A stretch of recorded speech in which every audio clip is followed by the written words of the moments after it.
കൂട്ടുകാരെ, എല്ലാവർക്കും നീച്ചൂസ് വേൾഡിൻ്റെ പുതിയൊരു വീഡിയോയിലേക്ക് സ്വാഗതം. എല്ലാവരും സുഖമായിട്ടിരിക്കുന്നെന്ന് വിശ്വസിക്കുന്നു. ഞങ്ങളിവിടെ സുഖമായിട്ടിരിക്കുകയാണ്. അപ്പോൾ എല്ലാവരും സന്തോഷത്തോടെയും ആരോഗ്യത്തോടെയും ഒക്കെ ഇരിക്കുക കേട്ടോ. ഈ 4 ലക്ഷണങ്ങൾ നിങ്ങൾക്ക് കാണുന്നുണ്ടെങ്കിൽ യാതൊരു ടെസ്റ്റും കൂടാതെ തന്നെ പലർക്കും ഒട്ടുമിക്കവർക്കും തന്നെ പ്രഗ്നൻസി കൺഫേം ചെയ്യാനായിട്ട് സാധിക്കും. നമ്മുടെ ചാനലിൽ ഒരുപാട് പേര് പറഞ്ഞിട്ടുള്ള അതിനുശേഷം ടെസ്റ്റ് ചെയ്തിട്ട് പോസിറ്റീവ് റിസൾട്ട് കിട്ടിയ 4 ലക്ഷണങ്ങളാണ് ഇത്. അപ്പോൾ നമുക്കിത് എന്തൊക്കെയാണെന്ന് നോക്കാം. വീഡിയോ നമുക്ക് സ്റ്റാർട്ട് ചെയ്യാം.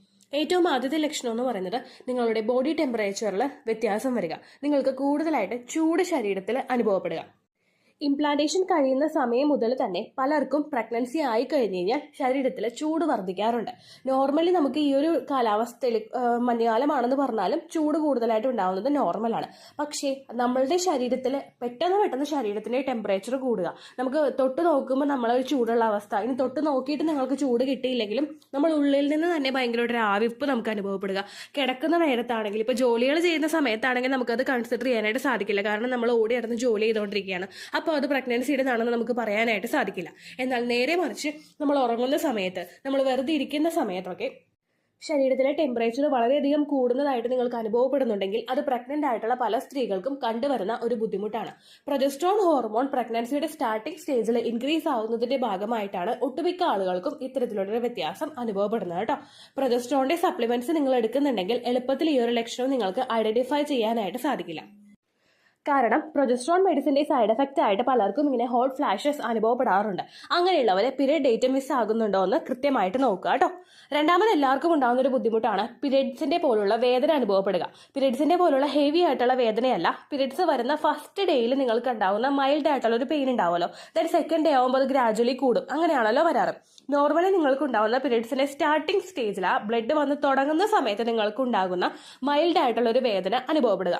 നമ്മൾ പ്രഗ്നന്റ് ആകുന്ന സമയത്ത്, ഇംപ്ലാന്റേഷൻ നടക്കുന്ന സമയത്ത് യൂട്രസിൽ കോൺട്രാക്ഷൻസ് ഉണ്ടാവാറുണ്ട്. ആ യൂട്രസ് അതുപോലെ തന്നെ എക്സ്പാൻഡ് ആവാനായിട്ട് തുടങ്ങാറുണ്ട്. ഈ എക്സ്പാൻഡ് ആവാനായിട്ട് തുടങ്ങുമ്പോഴേക്കും കോൺട്രാക്ഷൻസ് അല്ല, എക്സ്പാൻഡ് ആവാനായിട്ട് തുടങ്ങുമ്പോൾ അതിന്റെ ഭാഗമായിട്ട് അതിന് ചുറ്റുമുള്ള മസിൽസ് ഒക്കെ ഒന്ന് എക്സ്പാൻഡ് ആവാനായിട്ട് തുടങ്ങുമ്പോൾ ഇതിന്റെ ഭാഗമായിട്ട് നിങ്ങൾക്ക് വേദനയുണ്ടാകും. ഇത് ഏറെക്കുറെ പീരിയഡ്സിന്റെ സ്റ്റാർട്ടിംഗ് സ്റ്റേജിൽ നിങ്ങൾക്ക് ഉണ്ടാകുന്ന വേദനയുമായിട്ട് സാമ്യമുള്ളതാണ് ഈ ഒരു വേദന. ഇത് കൂടുതലായിട്ടൊന്നും നിങ്ങൾക്ക് അനുഭവപ്പെടില്ല. ഈ ഒരു വേദന വന്ന് നിൽക്കുകയും പക്ഷെ ബ്ലീഡിങ് വരാതെ ബ്ലീഡിങ് എവിടെയോ കെട്ടി നിൽക്കുന്നത് പോലുള്ള ഒരു അവസ്ഥയുമായിരിക്കും നിങ്ങൾക്ക് അനുഭവപ്പെടുന്നത് കേട്ടോ. അത് രണ്ടാമതായിട്ടുണ്ടാകുന്ന ലക്ഷണമാണ്. നിങ്ങൾ പീരിയഡ്സ് ആകുന്ന സമയത്ത് യൂട്രസിൽ കോൺട്രാക്ഷൻസ് ഉണ്ടാവാറുണ്ട്. കാരണം ആ എൻഡോമെട്രിയൽ ലൈനിങ്ങിനെയൊക്കെ പുറത്തേക്ക് തള്ളാൻ വേണ്ടിയിട്ട് യൂട്രസിൽ കോൺട്രാക്ഷൻസ് സംഭവിക്കും. ഇതിന്റെ ഭാഗമായിട്ടുണ്ടാകുന്ന വേദനയും അതുപോലെ പ്രഗ്നൻസിയുടെ സ്റ്റാർട്ടിംഗ് സ്റ്റേജിൽ ഉണ്ടാകുന്ന വേദനയും ഏറെക്കുറെ സെയിം ആണ്.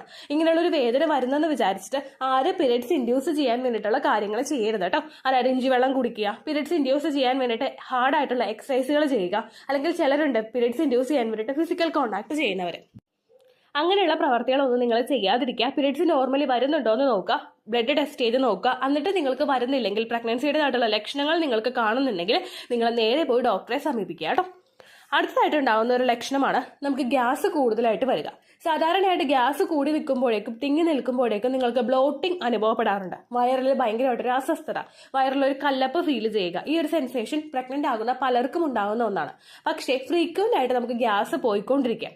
കെട്ടി നിൽക്കുന്ന ഗ്യാസ് നമുക്ക് ഏതെങ്കിലും വഴിക്ക് അത് പോകാനായിട്ട് ശ്രമിക്കുമ്പോഴേക്കും അതിന്റെ ഭാഗമായിട്ട് മേപ്പോട്ട് കൂടിയോ, അതായത് മേളിൽ കൂടി നിങ്ങൾ ഗ്യാസ് ആയിട്ട് വായിക്കൂടി വിടുന്നതോ അല്ലെങ്കിൽ കീഴ്വായു ആയിട്ടോ പലർക്കും ഗ്യാസ് ഫോം ചെയ്തിട്ട് പോകാറുണ്ട്. അങ്ങനെയുള്ള സമയത്ത് നിങ്ങൾക്ക് ആ ഒരു ബുദ്ധിമുട്ട് കൂടുതലായിട്ടുണ്ടെങ്കിൽ ഗ്യാസ് ഫോം ചെയ്യാനായിട്ടുള്ള ഇട നിങ്ങൾ വരുത്താതിരിക്കുക. നിങ്ങൾ ഫിസിക്കലി ആക്റ്റീവ് ആകാനായിട്ട് തുടങ്ങുക. ഒരുപാട് ചാടിയോട് നടക്കാനല്ല കേട്ടോ പറഞ്ഞത്.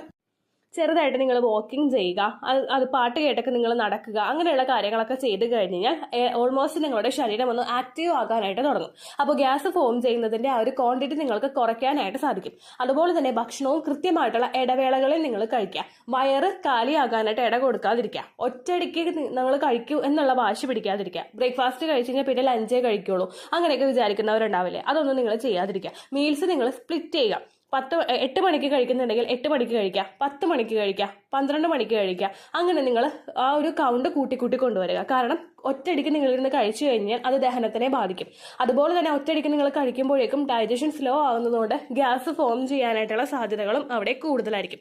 അതുകൊണ്ട് മീൽസ് നിങ്ങൾ സ്പ്ലിറ്റ് ചെയ്യുക. ധാരാളം നിങ്ങൾ വെള്ളം കുടിക്കുക. ഫിസിക്കലി നിങ്ങൾ ആക്റ്റീവ് ആകാനായിട്ട് ശ്രദ്ധിക്കുക. ഒരിക്കലും ആ ഒരു സമയത്ത് ഗ്യാസ് കളയാൻ വേണ്ടിയിട്ട് ഒരുപാട് ടൈം എടുത്തിട്ട് സ്റ്റെപ്പ് കയറി ഇറങ്ങുകയോ അങ്ങനെയുള്ള കാര്യങ്ങളൊന്നും ചെയ്യേണ്ട. മൈൽഡായിട്ട് നിങ്ങൾ വാക്കിംഗ് ചെയ്താൽ മതി കേട്ടോ. അതുപോലെ തന്നെ പ്രഗ്നൻസിയുടെ സ്റ്റാർട്ടിംഗ് സ്റ്റേജിൽ നിങ്ങൾക്ക് ഈ ഒരു ബുദ്ധിമുട്ടുണ്ടെങ്കിൽ നിങ്ങൾ ഡോക്ടറെ കാണണം. ഡോക്ടറെ കണ്ടിട്ട് നിങ്ങൾ മെഡിസിൻ എടുക്കുക. ഒരുപാട് പേരുണ്ട് ഗ്യാസ് കൂടുതലായിട്ട് തിങ്ങി നിൽക്കുമ്പോഴേക്കും സോഡ മേടിച്ചിട്ട് കുടിക്കുന്നവരെ, അല്ലെങ്കിൽ ജലൂസിലിന്റെ ടാബ്ലറ്റ് അല്ലെങ്കിൽ ഗ്യാസിന്റെ വേറെ ഏതെങ്കിലും ടാബ്ലറ്റ് എടുക്കുന്നവരുണ്ട്. പ്രഗ്നൻസി സമയത്ത് ഒരു മെഡിസിനും നിങ്ങൾ ഡോക്ടറുടെ പ്രിസ്ക്രിപ്ഷൻ കൂടാതെ എടുക്കാനായിട്ട് പാടില്ല. മെഡിക്കൽ സ്റ്റോറിൽ പോയി ഡയറക്റ്റ് മേടിച്ച് കഴിക്കാനും നിങ്ങൾ പാടില്ല. കാരണം നിങ്ങളുടെ ഹെൽത്ത് കണ്ടീഷൻ എന്താണെന്ന് നിങ്ങളെ പരിശോധിക്കുന്ന ഗൈനക്കോളജിസ്റ്റിന് മാത്രമേ അറിയുകയുള്ളൂ. അത് മാത്രമല്ല, ഗൈനക്കോളജിസ്റ്റിനെ അല്ലാതെ നിങ്ങൾ വേറെ ഏതെങ്കിലും ഒരു ഡോക്ടറെ കാണാൻ പോകുന്നുണ്ടെങ്കിൽ അത് നിങ്ങളുടെ ഓവുലേഷൻ സമയമായിക്കോട്ടെ, നിങ്ങളുടെ ഇംപ്ലാന്റേഷൻ സമയമായിക്കോട്ടെ, ആ ഡോക്ടറോട് നിങ്ങൾ കൃത്യമായിട്ട് പറയണം നിങ്ങൾ പ്രഗ്നൻസി നോക്കുന്നുണ്ടെന്നും ഇത് നിങ്ങളുടെ ഓവുലേഷൻ സമയമാണെന്നും. അല്ലെങ്കിൽ ഇംപ്ലാന്റേഷൻ നടക്കുന്ന സമയത്താണ് എന്തെങ്കിലും ആന്റിബയോട്ടിക്സ് എടുക്കേണ്ട സിറ്റുവേഷൻ വരികയോ എന്തെങ്കിലും പെയിൻ കില്ലേഴ്സ് എടുക്കേണ്ട സിറ്റുവേഷൻ വരികയോ ചെയ്ത് കഴിഞ്ഞാൽ അപ്പോഴും നിങ്ങൾ ഡോക്ടറോട് പറയണം പ്രഗ്നൻസി ഞാൻ നോക്കുന്നുണ്ട്, ഇതെന്റെ ആ ഒരു ടൈമാണെന്ന്. അതല്ലാതെ നിങ്ങൾ ചാനലിൽ വന്നിട്ട് ചേച്ചി ഇത് കഴിക്കാമോ എന്ന് ചോദിച്ചു കഴിഞ്ഞാൽ എനിക്കറിയില്ലല്ലോ നിങ്ങളുടെ ഹെൽത്ത് കണ്ടീഷൻ എന്താണെന്ന്. അത് നിങ്ങളെ പരിശോധിക്കുന്ന ഡോക്ടറോട് തന്നെ കൃത്യമായിട്ട് സംസാരിക്കുക കേട്ടോ. അടുത്ത നാലാമത് ഒരുപാട് പേർക്കുണ്ടായിട്ടുള്ള ലക്ഷണമാണ് തേഴ്സ്റ്റി, അതായത് അമിതമായിട്ടുള്ള ദാഹം. എന്തു കുടിച്ചാലും ദാഹം കെടാത്തൊരവസ്ഥ. എത്രമാത്രം വെള്ളം കുടിച്ചാലും ദാഹം പൂർണ്ണമായിട്ട് അങ്ങോട്ട് ശമിക്കാത്തൊരു സിറ്റുവേഷൻ. പ്രഗ്നൻസിയുടെ സ്റ്റാർട്ടിംഗ് സ്റ്റേജിൽ നമുക്ക് വെള്ളത്തിന്റെ അളവ് കൂടുതലായിട്ട് നമ്മളുടെ ശരീരത്തിൽ വേണം. കാരണം കുഞ്ഞിനെ നറിഷ് ചെയ്യുന്നതിനും നമ്മളുടെ ശരീരത്തിലെ പ്രവർത്തനങ്ങൾ കൃത്യമായിട്ട് നടക്കണമെങ്കിലും നമ്മൾ ഒരുപാട് ഹൈഡ്രേറ്റഡ് ആയിട്ടിരിക്കണം. നോർമലി നിങ്ങൾ എത്രത്തോളം വെള്ളമാണോ കുടിക്കുന്നത് അതിനേക്കാളും ഇരട്ടി വെള്ളം പ്രഗ്നൻസിയുടെ സമയത്ത് നിങ്ങൾ കുടിക്കാനായിട്ട് ശ്രദ്ധിക്കണം. നമ്മൾ വെള്ളം ധാരാളം കുടിക്കുന്നതിനനുസരിച്ച് നമ്മുടെ ശരീരം കൂടുതൽ ആക്റ്റീവ് ആയിരിക്കും. നമുക്ക് ടയേർഡ്നെസ് ഉണ്ടാകുന്നതും ക്ഷീണം ഉണ്ടാകുന്നതും ഒക്കെ വളരെയധികം കുറവായിരിക്കും. ആ സമയത്ത് നിങ്ങൾ എത്രത്തോളം വെള്ളം നിങ്ങൾക്ക് കുടിക്കാൻ പറ്റുമോ അതിനേക്കാളും നിങ്ങൾ കൂടുതലായിട്ട് കുടിക്കുക. ഇംപ്ലാന്റേഷൻ നടക്കുന്ന സമയത്ത് വരെ നിങ്ങൾ ഈ കാര്യങ്ങൾ മസ്റ്റായിട്ട് ശ്രദ്ധിക്കുക. ഒരു വെള്ളം കുപ്പി എടുത്തിട്ട് നിങ്ങൾ പോകുന്ന വഴിക്കൊക്കെ അത് കൊണ്ടു നടന്നു കഴിഞ്ഞാൽ നിങ്ങൾ വെള്ളം കുടിക്കാനായിട്ട് ഓർത്തോളും. ആ കാര്യം നിങ്ങൾ ശ്രദ്ധിക്കുക കേട്ടോ. തേഴ്സ്റ്റി അതുകൊണ്ട് തന്നെ നമുക്ക് ഡീഹൈഡ്രേഷൻ ഉണ്ടാകുന്നതിന്റെ ഭാഗമായിട്ട് നമ്മുടെ ശരീരത്തിൽ വെള്ളം കുറയുന്നതിന്റെ ഭാഗമായിട്ട് ഉണ്ടാകുന്ന ഒരു ലക്ഷണമാണ്. അത് നിങ്ങൾ അവോയ്ഡ് ചെയ്യരുത്. ധാരാളം വെള്ളം നിങ്ങൾ കുടിക്കാനായിട്ട് ശ്രദ്ധിക്കുക. അതുപോലെ തന്നെ കൃത്യമായിട്ടുള്ള ഉറക്കം നിങ്ങൾക്ക് കിട്ടിയിട്ടില്ലെങ്കിലും അതിന്റെ ഭാഗമായിട്ട് നിങ്ങൾക്ക് തേഴ്സ്റ്റി അനുഭവപ്പെടാനായിട്ട് ചാൻസ് ഉണ്ട്.